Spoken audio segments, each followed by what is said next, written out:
नमस्कार मैत्रिणींनो, happy Bailey foods मध्ये आपल्या सर्वांचे स्वागत आहे।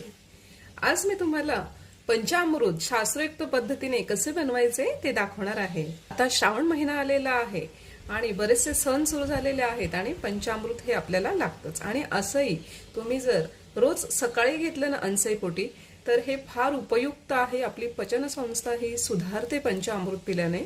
सर्वात प्रथम तुळशीपत्र घ्यायचं आहे, ज्याच्याशिवाय पंचामृत हे अपूर्ण आहे। ओम नमो भगवते वासुदेवाय नमः।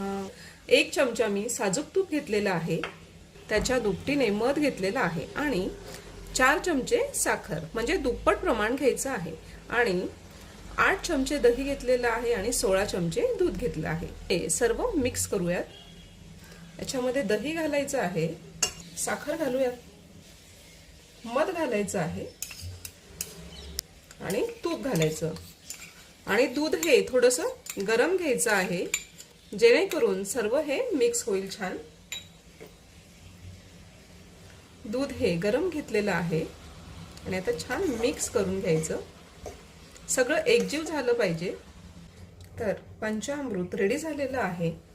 तुम्हाला जर ही पंचामृतची रेसिपी आवडली असेल तर प्लीज माझ्या चॅनलला सबस्क्राइब करा, लाईक करा, शेअर करा आणि छान छान कमेंटही करा। माझा व्हिडिओ बघितल्याबद्दल तुमचे खूप खूप मनापासून धन्यवाद।